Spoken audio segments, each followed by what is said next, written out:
Hi guys, Dr. Whitney Kosters, Professor of English, coming to you today because you've been asked to write a paper, which is a challenge in and of itself, but you've also been told that you're the one who has to come up with the topic. Now, I know a lot of students don't prefer this. They'd rather their instructor just assign them a topic because the thought of choosing and settling down on one specific topic from the thousands of potential subjects out there can be pretty overwhelming. But if you watch this video to the end, you'll have some easy and simple ideas and better direction on how to do this with real examples. And if you subscribe to my channel, you'll also be able to get help with literature and other steps of the writing process, like how to write a thesis statement or how to do a peer review, things that you are asked to do all the time, especially if you're in school. I think one of the greatest misconceptions about writing is that it's an act of sitting down and writing. And this is categorically not the case. Writing is a process that involves a number of steps to help you get to the stage of actually typing out those words. Brainstorming, researching, revising, peer reviewing, drafting, more revising, editing, proofreading, etc. In the 20 years that I've been teaching composition courses, I've met countless students who, not understanding this, end up doing things that really waste their time. So this lecture is going to ensure that you don't make those same mistakes. If you have the time, meaning your essay isn't due for a while, then the first thing that I recommend that you do is to keep good notes on the material you're studying in class every single day. These can be simple, like writing down observations in the margins of your textbook, taking notes, or writing short summaries of lectures at the end of class. These can come in handy once you start working on your paper because it's always easier to start with something rather than nothing. Now, the first step in choosing a topic is knowing that before you can do anything at all, you must know all the instructions and expectations of your assignment. The last thing you want to do is start working on an assignment only to realize that what you've done doesn't meet the criteria of your project and you have to start over. So this means not simply skimming through the prompt. Read everything twice and highlight specific requirements or limitations. Are you being asked to compare and contrast, research, analyze? This stuff makes a difference, and then you can start skimming through your notes to see what might work and what won't. A big time waster that many students commit all too often is not brainstorming first.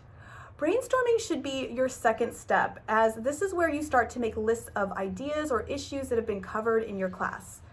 Once you've come up with some ideas that interest or relate to you, or even if you already have a tentative topic in mind, start or continue brainstorming to see how much information you already know, what you need to know, and what you can explore. This could be activities like free writing, clustering, looping, making lists or an outline, all of which I actually explain and break down in detail in this video right here. So please check that out for more details. These activities can easily tell you if your ideas are worth pursuing. And remember all of those notes that I told you to take as your course progresses? That's brainstorming. Now, it's really important for the sake of the quality of your paper and your sanity that you settle on a topic that interests you. No one wants to spend weeks or maybe months writing on something they dislike or have no motivation for. I get it. You may not generally be interested in the subject matter of your class. At the very least, though, you should be able to identify an aspect of it that you are curious about or can relate to so that it gives you a more positive attitude and the incentive you need to get through the assignment. After all, one of the benefits of choosing your own topic is having the power to work on one that you don't totally hate. Think about if there are real questions about the material that you've been studying that have consistently bothered you or stuck out to you, or that you want to know more about. Maybe you disagree with the general consensus of a subject matter and you want to approach it from a different angle. Maybe you feel there's inadequate, irrelevant, or problematic data on a topic that needs to be updated. Maybe you consistently notice similarities between historical figures or characters you encountered in your studies or common themes in your readings, and you want to explore these similarities a little more closely. On the other hand, you don't want to be on the opposite end of that spectrum and choose a topic that you are unreasonably emotionally attached to.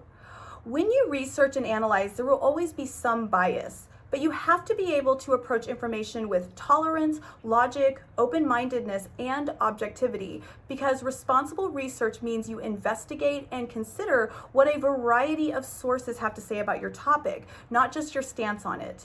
If you filter your research to sources that only agree with and support your beliefs, then you're not really doing responsible or logical research.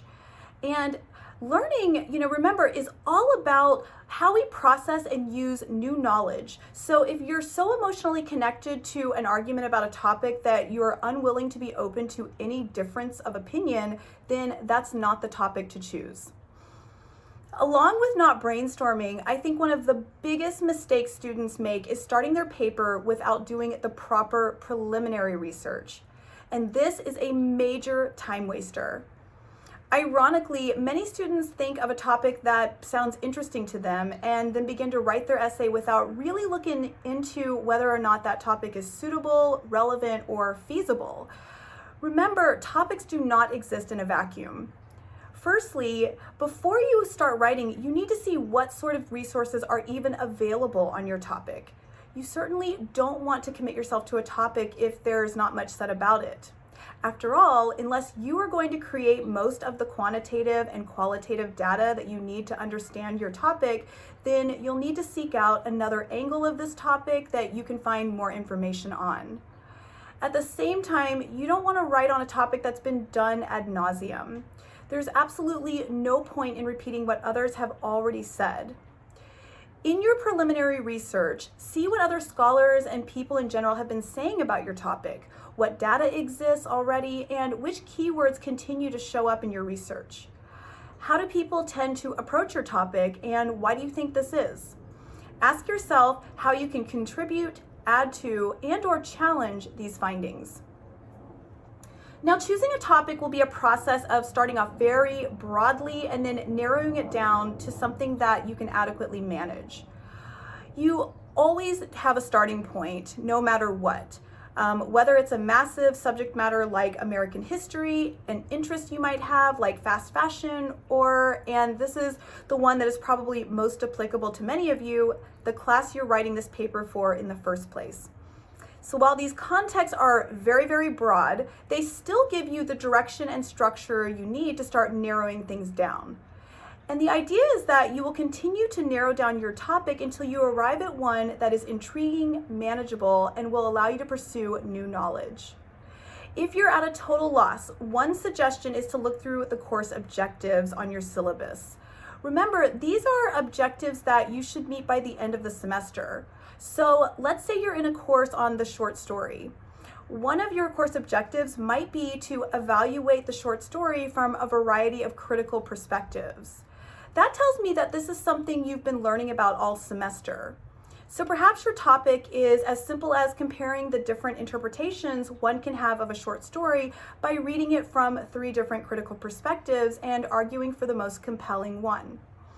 Or let's take that subject, fast fashion, that I mentioned earlier. There are 1,000 things that you can say about this subject. So first, write down the things that are generally associated with fast fashion. There's mass consumerism, disposable society, dubious and unsafe work environments, environmental pollution, and the destruction of high fashion and aesthetics in general, to name a few. Now that's a lot, right? This is why fast fashion is the subject and not the topic. It can go in a variety of directions, all of which you cannot adequately explore in your paper.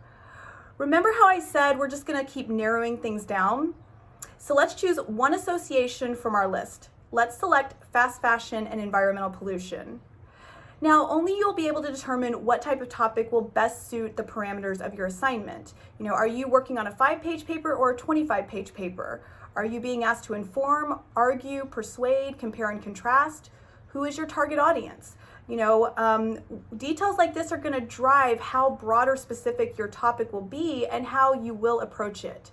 After all, there are numerous ways fast fashion pollutes our earth. So if you're simply trying to inform your audience who is unaware of this fact or persuade them to shop elsewhere, you might want to offer a variety of ways fast fashion is harmful, like the types of chemicals and dyes that are often used, the waste of water, the use of materials that are derived from fossil fuels, which contribute to global warming, and the massive number of garments that are trashed both by the retailers and consumers once a trend has passed. However, let's say your paper asks you to pose an argument and its solution.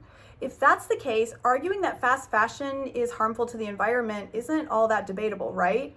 How can you know that? Well, ask yourself what experts are saying on the matter for one thing, but also just ask yourself if reasonable people could argue against your point. Are many reasonable people actually going to argue that fast fashion doesn't harm the environment? No. There's a lot of qualitative and quantitative data out there that proves otherwise. So you need to narrow this topic down to something that is debatable, something that can be argued. Now remember, the prompt is asking you to argue a point and offer a solution. So maybe it's the solution that can be arguable. Maybe now your argument is 15% of the federal budget should be dedicated to regulating the fast fashion industry in the interest of saving the environment. Suddenly, you have a much more specific scope in which you can still demonstrate all the ways fast fashion is problematic to the environment, but your argument focuses on something that many reasonable people could disagree on. 15% of the federal budget to some people may be too astronomical a number to dedicate to this issue.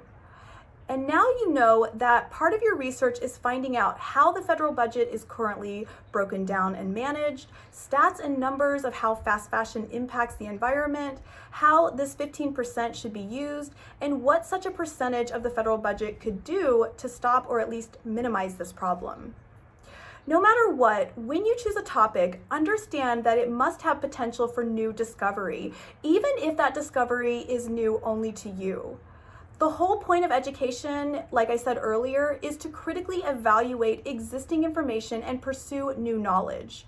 Now, don't get me wrong, if you're in an undergraduate course, no one's expecting you to reinvent the wheel or suddenly find the cure for cancer. However, you can choose a topic that helps you achieve the goals of your course or that allows you to examine new developments and insights of well-established topics. No matter what your assignment is, a tip I can give you that is applicable to all of us is to reach out to your professor or peers and ask for feedback on your tentative topic. It really never hurts to receive constructive criticism from others. Hopefully, with these tips, you will have an easier time locating the perfect topic for your assignment. I wish you the very best of luck in this process, and I hope to see you in another video soon.